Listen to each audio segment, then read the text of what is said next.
Welcome to I news. భారతదేశంలోని యావత్ హిందూ సమాజం దశాబ్దాల తరబడి పోరాడి సాధించుకుని నిర్మించుకున్న అయోధ్య రామ మందిరం అవినీతికి కేంద్రంగా మారటం విస్మయానికి గురిచేస్తున్నది. అయోధ్య రామ మందిరం కేంద్రంగా జరుగుతున్న వరుస అవినీతి లీలలు భక్తుల నమ్మకానికి గండి కొడుతున్నాయి. రామ మందిర ప్రాణ ప్రతిష్ఠ సమయంలో అయోధ్య మున్సిపల్ కార్పొరేషన్ లో 200 కోట్ల నిధుల దుర్వినియోగం జరిగినట్లు ఆడిట్ రిపోర్ట్ లో వెల్లడైంది.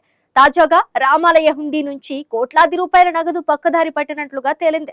నెలకు 20,000 జీతం తీసుకునే లెక్కింపు సిబ్బంది కోట్ల విలువైన ఆస్తులు కొనడంతో ఈ స్కామ్ వెలుగులోకి వచ్చింది.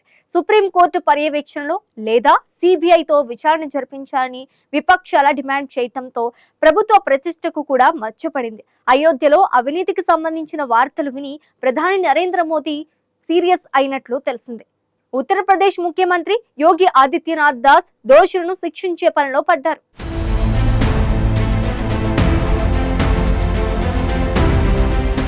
కోట్లాది మంది హిందువుల ఆరాధ్య దైవం, నమ్మకానికి నిలువెత్తు రూపం అయోధ్య రామ మందిరం. అంతేకాదు, భారతదేశంలో బీజేపీ ఎదగడానికి, బలపడడానికి, అధికారంలోకి రావడానికి ప్రధాన ఎజెండా కూడా ఈ దేవాలయమే. నరేంద్ర మోదీ తన ఘన విజయాల్లో ఒకటిగా అయోధ్యలోని రామ మందిర పునర్నిర్మాణాన్ని చెప్పుకుంటారు. భక్తుల సెంటిమెంట్ పరంగా కాకుండా దేశ రాజకీయాల్లో కూడా అయోధ్య రామ మందిరం ఎప్పుడూ హాట్ టాపికే. దేశ విదేశాల నుంచి భక్తులు తన్మయత్వంతో సమర్పించే కానుకలు, విరాళాలు ఇప్పుడు వివాదాలకు, అవినీతి ఆరోపణలకు కేంద్రంగా మారుతుండడం తీవ్ర కలకలం రేపుతోంది. ఒకవైపు మందిర నిర్మాణ సమయం, ప్రాణ ప్రతిష్ఠ వేళ అయోధ్య మున్సిపల్ కార్పొరేషన్ పరిధిలో ఏకంగా 200 కోట్ల రూపాయల మేర నిధుల దుర్వినియోగం, బ్లాక్ లిస్ట్ కంపెనీలకు నిధుల బదిలీ జరిగిందని ఆడిట్ నివేదికలు స్పష్టం చేస్తుంటే, ఇప్పుడు నేరుగా రాముడు హుండీ సొమ్ముకే రెక్కలొచ్చాయని సంచలన నిజాలు బయటపడుతున్నాయి. భక్తులు భక్తితో ఇచ్చి కానుకలను లెక్కించే సిబ్బంది చేతివాటం ప్రదర్శించి కోట్ల రూపాయలను పక్కదారి పట్టించినట్టు తెలుస్తోంది.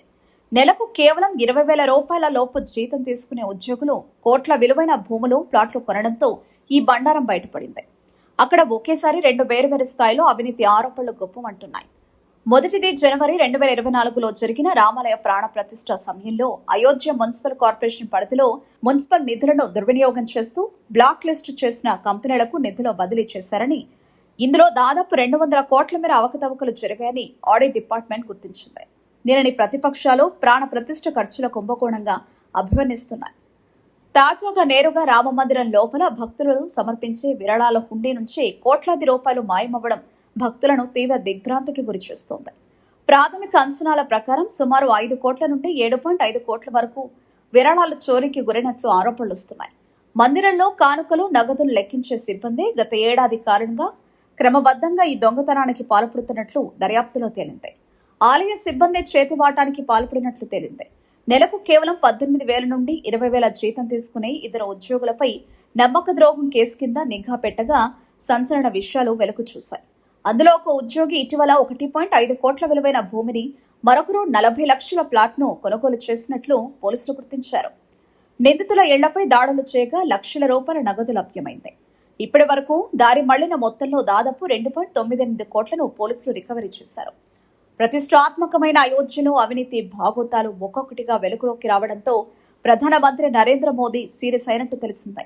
కేంద్ర ఇంటెలిజెన్స్ వర్గాల ద్వారా దీనికి సంబంధించిన పూర్తి సమాచారం తెప్పించుకున్న నరేంద్ర మోదీ ఉత్తరప్రదేశ్ ముఖ్యమంత్రి యోగితో మాట్లాడినట్లు సమాచారం.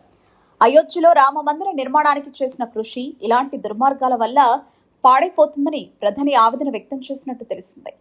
అయోధ్య రామ మందిర నిర్మాణం విషయంలో కఠినంగా ఉండాలని, భవిష్యత్తులో ఇలా జరగకుండా చూడాలని యోగికి మోదీ నిర్దేశించినట్లు వార్తలొచ్చాయి.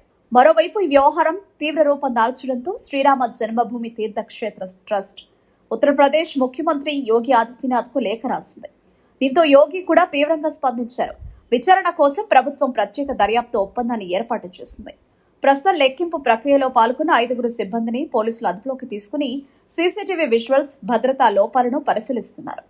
మరోవైపు ఎస్పీ అధినేత అఖిలేష్ యాదవ్ స్థానిక ఎంపీ అవధేష్ ప్రసాద్లో తీవ్ర ఆగ్రహం వ్యక్తం చేస్తూ కోట్లాది మంది హిందువుల నమ్మకంతో కూడిన విరాళాల్లో చోరీ జరగడంపై సుప్రీంకోర్టు పర్యవేక్షణలో లేదా సిబిఐతో స్వతంత్ర విచారణ జరిపించాలని డిమాండ్ చేస్తున్నారు. ఒక పవిత్ర క్షేత్రంలో ఇలాంటి వరుస అవకతవకలు వెలుగు చూడడం వ్యవస్థల పర్యవేక్షణ లోపాన్ని ఎత్తి చూపుతున్నాయి.